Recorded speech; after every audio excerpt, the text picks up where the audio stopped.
Hi friends, welcome to Salem Padma சமையல். இன்னைக்கு நம்ம என்ன பார்க்க போறோம்னா, டீ கடையில் கிடைக்கிற மாதிரி ஒரு மெது பக்கோடா. அது பாருங்க, அது மேலே நல்லா கிறிஸ்பாவும் உள்ள சாஃப்டாவும் நல்லா டேஸ்டா இருக்கிற மாதிரி ஒரு மெது பக்கோடா தான் பார்க்க போறோம். வாங்க போய் பார்க்கலாம். அதுக்கு முன்னாடி நம்ம சேனல் இப்போதான் புதுசா பாக்குறீங்கன்னா சப்ஸ்கிரைப் பண்ணிக்கோங்க, பக்கத்துல இருக்கிற பெல் பட்டனையும் கிளிக் பண்ணிக்கோங்க. இப்போ பாருங்க, அதுக்கு நான் ஒரு பவுல் எடுத்து வச்சிருக்கேன். இது பார்த்தீங்கன்னா 50 கிராம் அளவுக்கு வெண்ணெய் இது போட்டுக்கலாம்.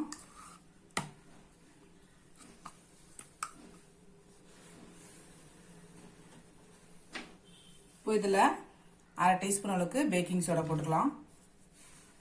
இதை போட்டு நல்லா குழச்சிக்கலாம்.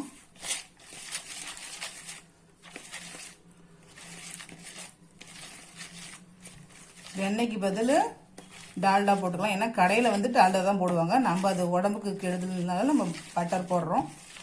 உங்களுக்கு வந்து டால்டா பிடிச்ச கூட யூஸ் பண்ணிக்கலாம். பாருங்க, வெண்ணெய் நல்லா குழச்சாச்சு. இப்போ இதில் 1 கப் அளவுக்கு கடலை மாவு போட்டுக்கலாம். இப்போ இந்த கடலை மாவில் இந்த வெண்ணெய் எல்லாம் வந்து கலக்கிற மாதிரி மிக்ஸ் பண்ணிக்கலாம். பாருங்க, வெண்ணெய் வந்து மாவோட நல்லா மிக்ஸ் ஆயிடுச்சு. இதை அப்படியே இப்படி அழுத்தி வச்சுட்டு ஒரு 10 நிமிஷம் ஊற வச்சுக்கலாம்.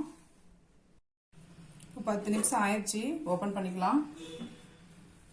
இப்போ இதில் உப்பு போட்டுக்கலாம்.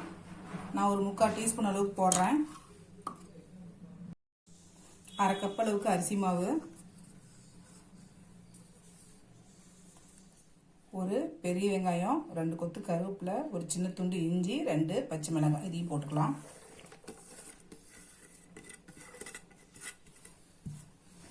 போய் இது கலந்து விட்டுக்கலாம்.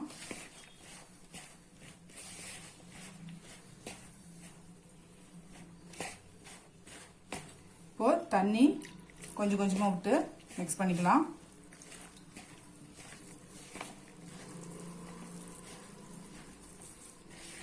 இது போண்டா மாதிரி ரொம்ப இதாக இருக்கக்கூடாதுங்க, ஓரளவுக்கு திக்காக தான் இருக்கணும். பாருங்க, இந்த அளவுக்கு இருக்கணும் மாவு. ரொம்ப தண்ணியாகவும் இருக்கக்கூடாது, ரொம்ப கெட்டியமாக இருக்கக்கூடாது. இந்த மாதிரி இருக்கணும். இப்போ பாருங்க, நான் கடாயில் வந்து ஆயில் ஊற்றி வச்சிருக்கேன். இப்போ எடுத்து மாவு எடுத்து சின்ன சின்ன போண்டா மாதிரி போட்டுடலாம்.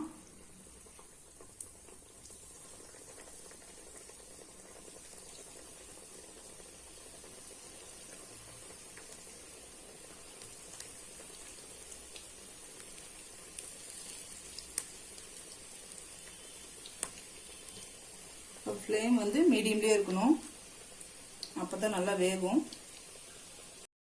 இப்போ அப்படியே திருப்பி விட்டுக்கலாம்.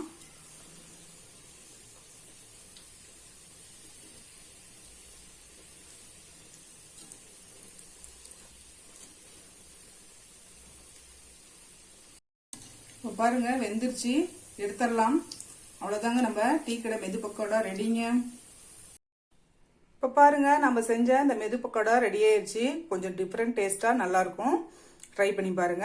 இந்த வீடியோ உங்களுக்கு பிடிச்சிருந்தாக்க லைக் பண்ணுங்க, ஷேர் பண்ணுங்க, கமெண்ட் பண்ணுங்க.